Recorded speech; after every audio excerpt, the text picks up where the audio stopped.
Hello friends, डीवीजे education में आपका स्वागत है। हमने पिछले वीडियो में पढ़ा था दामोदर घाटी परियोजना और आज जो हमारा टॉपिक है वो है हीराकुंड परियोजना। ये जितनी भी परियोजनाएं हैं उनका एक ही उद्देश्य नहीं होता बल्कि अनेक उद्देश्य होते हैं और उन उद्देश्यों की पूर्ति करने के लिए ऐसी परियोजनाओं का सहारा लिया जाता है, जैसे कि आपके जल संसाधन का उचित प्रयोग किया जाए, आर्थिक विकास हो सके, जो समस्याएं पैदा हो रही हैं एग्रीकल्चर में, कृषि क्षेत्र में या अन्य क्षेत्र में, औद्योगिक क्षेत्र में, विद्युत के क्षेत्र में, उन समस्याओं का क्या किया जाए, समाधान किया जाए। ऐसी समस्याओं के समाधान के लिए ही परियोजनाओं का निर्माण किया जाता है और इसमें हम जो पढ़ रहे हैं अभी वो है हीराकुंड परियोजना। ये हीराकुंड परियोजना है वो दामोदर घाटी परियोजना की समकक्षी है।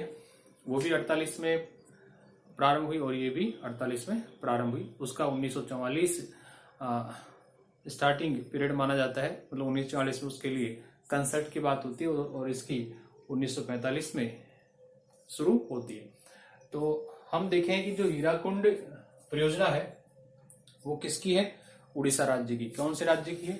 उड़ीसा राज्य की है। और उड़ीसा राज्य में ही ये हीराकुंड परियोजना क्यों बनाई गई, ये हमारे सामने क्वेश्चंस आता है। अब ऐसे क्वेश्चंस आते हैं तो इसको मैंने शॉर्ट टर्म में लिखा कि जो उड़ीसा है उसके टच में कौन सा राज्य है? छत्तीसगढ़। तो उड़ीसा और छत्तीसगढ़ में मानसून के समय स्थिति गंभीर हो जाती है और ये महानदी अपने तीव्र उफान पर होती है और उसके कारण क्या हो जाता है, वहां बाढ़ की स्थिति उत्पन्न हो जाती है। साथ ही जो अपर्दन की समस्या है वो बहुत ज्यादा बढ़ जाती है। इसके विपरीत जैसे ही मानसून खत्म होता है तो उस क्षेत्र में क्या पड़ जाता है? सूखा या अकाल पड़ जाता है। मतलब इस नदी के दो तरह से नुकसान हो रहे हैं। एक तो ये कि बाढ़ और अपर्दन की समस्या बढ़ती है जब मानसून सत्र आता है, और जैसे ही मानसून सत्र खत्म होता है, मानसून खत्म होता है, वहां क्या हो जाता है? अकाल और सूखा पड़ जाता है। तो ऐसी समस्या के समाधान के लिए भारत सरकार ने हीराकुंड परियोजना बनाने की बात कही। ठीक है, महानदी पर बनाएगी और महानदी को क्या कहा जाता है? उड़ीसा का शोक कहा जाता है। उसी प्रकार जैसे दामोदर नदी घाटी को किसका कहा जाता है? पश्चिम बंगाल का शोक कहा जाता है। उसी प्रकार महानदी को उड़ीसा का शोक कहा जाता है। इसका स्टार्टिंग जो टाइम है, या कहें कि इसकी कंसल्ट या प्री प्लानिंग की बात करें तो इसकी प्री प्लानिंग 1945 में शुरू होती है। प्री प्लानिंग 1945 में शुरू होती है। प्री प्लानिंग मीन्स होता है इसके नियोजन की, इसके कार्य रूप देने की बात, जो किसके द्वारा की जाती है? Doctor B R. अम्बेडकर। मैं बताना चाहूंगा कि जितनी भी योजनाएं हैं, जितने भी आर्थिक विकास के जितने भी कार्य किए गए हैं या जितनी भी परियोजनाएं लाई गई हैं, जितने भी संसाधन अवेलेबल की बात की गई है, अधिकारों की बात की है, वो सारे के सारे जो व्यवस्थाएं बनाई गई हैं वो किसके माध्यम से बनाई गई? Doctor B R. अम्बेडकर के माध्यम से बनाई गई है। चाहे आप हमारी मजदूरी को ले लें, कितने घंटे करना है, कितने घंटे नहीं कर रहा है, देश में आर्थिक विकास के लिए कौन सी चीजें जरूरी है, कौन सी चीजें नहीं है, तो ये इनके द्वारा बनाई गई। बी.आर. अम्बेडकर के द्वारा जितनी परियोजनाएं हैं, सारा का सारा जो क्रेडिट हम दे सकते हैं, किसे दे सकते हैं? बी.आर. अम्बेडकर को दे सकते हैं। 15 मार्च 1946 को इसका आधार रखा गया, इसकी नींव रखी गई। जैसे हम अपने यहाँ प्लाट बनाते हैं तो उसका आधार या नींव लगाते हैं, उसी प्रकार इसकी नींव लगाई गई 1946 में, हमारी स्वतंत्रता से पहले।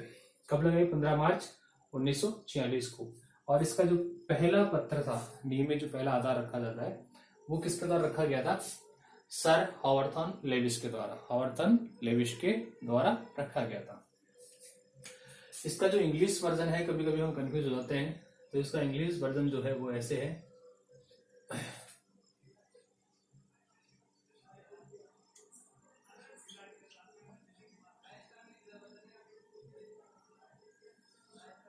इसका इंग्लिश वर्जन ऐसे है, सर, है ना।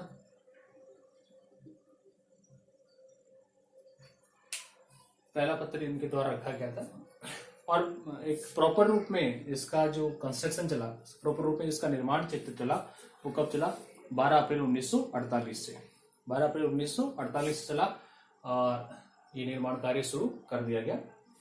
इसके हम क्षेत्र की बात कर लें, इसके क्षेत्र की बात करें तो इसका जो सिंचित क्षेत्र है, ये मतलब हीराकुंड परियोजना है, वो कितने एरिया को कवर करता है, तो वो करता है कितने को, आप काउंटिंग कर सकते हैं,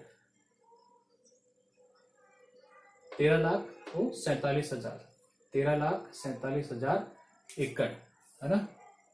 13,47,000 एकड़ भूमि के क्षेत्र को क्या करता है, प्रभावित करता है, उसको लाभ पहुंचाता है। इसमें लागत भाई इसमें कुल कितना पैसा इन्वेस्ट हुआ है, ये जो मैं इससे पहले बताना चाहूंगा कि जो हीराकुंड परियोजना है उसको 2 चरणों में पूरा किया गया था। कितने चरणों में पूरा किया गया था, 2 चरणों में से पूरा किया गया था। तो जो पहला चरण था उसमें कितने 68 करोड़ की लागत आई थी, और कहां से शुरू हुआ था ये, सबलपुर से 14 किलोमीटर ऊपर की ओर। कुछ बुक्स में 15 किलोमीटर दे रखा है, लेकिन आरबीएससी पैटर्न की बात करें हम तो इसमें कितना दे रखा है, 14 किलोमीटर ऊपर की तरफ सबलपुर से वहां बनाया गया हीराकुंड, है ना। इसमें बुक में 68 करोड़ दे रखा है, और विकिपीडिया जो होता है, गूगल अकाउंट की बात करें तो उसमें दे रखा है कितना, 52.80 करोड़। मतलब ये टोटल नंबर ऑफ अमाउंट है, और ये सबलपुर से का अमाउंट, ठीक है ना। ये विश्व का सबसे लंबा पुल, ये विश्व का सबसे लंबा पुल माना गया है। इसके मुकाबले कोई लंबा पुल नहीं है। इसका जो लेंथ है, इसकी जो लेंथ है 4,801 मीटर, 4,801 मीटर इसकी लेंथ है। और इसमें जो क्षमता है पानी को ग्रहण करने की, इसमें पानी कितना भरा जा सकता है, वो कितना है, 810 करोड़ घन मीटर जल इसमें संचय किया जा सकता है। 810 करोड़ घन मीटर जल इसमें क्या किया जा सकता है, संचय किया जा सकता है। इसी के ऊपर 2 बांध और बनाए गए हैं, अन्य 2 बांध बनाए गए हैं। एक तो है टिक्करपाड़ा, ये ध्यान रखिए थोड़ा नाम अजीब है, टिक्करपाड़ा और नराज, ठीक है ना। एक तो क्या है टिक्करपाड़ा, इंग्लिश वर्जन कभी कभी हमें कंफ्यूज कर देता है। तो टिक्करपाड़ा जो है वो तो इसमें ऐसे लिखा हुआ है ना, और जो नराज है वो ऐसे लिखा हुआ था,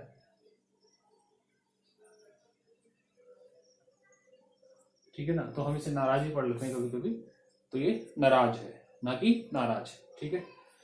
इस बांध से दाहिनी ओर मतलब जो बांध बना हुआ है उसके दाएं तरफ कितनी नहरें निकाली गई हैं, एक नहर निकाली गई है, बोरगढ़ नहर। कौन सी नहर, बोरगढ़ नहर, ये ध्यान रखें। वे हीराकुंड जो बांध बनाया गया है उसे दाएं तरफ कौन सी नहर निकाली गई है, बोरगढ़ नहर, और बाएं तरफ 2 नहरें निकाली गई हैं, सेसन व सबलपुर नहर, सेसन व सबलपुर नहर। इसमें 4 विद्युत ग्रह बनाए गए हैं। इस हीराकुंड जो परियोजना है इसके ऊपर कितने अंतर्गत 4 विद्युत ग्रह भी बनाए गए हैं। इसमें साथ ही इसकी देखरेख करने के लिए या इसका एवोल्यूशन करने के लिए इस पर 2 दीवारें बनाई गई हैं, 2 दीवारें या मीनार बनाई गई हैं, ठीक है ना भाई। अवलोकन कर लें हम तो उन दोनों मीनारों का नाम क्या रखा गया, एक का नाम रखा है गांधी मीनार और दूसरे का नाम क्या रखा गया, नेहरू मीनार। दूसरे का नाम क्या रखा गया, नेहरू मीनार, ठीक है ना। ये भी ध्यान रखें आप इस चीज का, ये चीजें फर्स्ट टाइम इंक्लूड की गई हैं, ये वाली भी, ये तिलपाड़ा और नहराज, ठीक है। अब इसका कंक्रीट का इतिहास की बात कर लें कि भाई इसमें जो मेटेरियल लगा है, जो कंकर पत्थर लगे हैं, सीमेंट लगा है, जो भी इसमें मेटेरियल लगा है वो कैसा या उससे क्या हो सकता था। तो इस कंक्रीट इतिहास या कहें कि इसमें जो कंक्रीट लगा है, अनुमान लगाया गया उस समय के इंजीनियरों के द्वारा कि कश्मीर से लेके कन्याकुमारी तक और अमृतसर से लेकर डिब्रूगढ़ तक 8 मीटर चौड़ी सड़क बनवाई जा सकती है। 8 मीटर चौड़ी सड़क बनवाई जा सकती है। किससे, इसमें जो हीराकुंड परियोजना में जो कंक्रीट लगा है उस कंक्रीट के अकॉर्डिंग, मतलब हम उत्तर से चले और दक्षिण तक चले जाएं और पश्चिम से चले और पूर्व तक चले जाएं, तो मतलब 8 मीटर चौड़ी सड़क बनाई जा सकती है।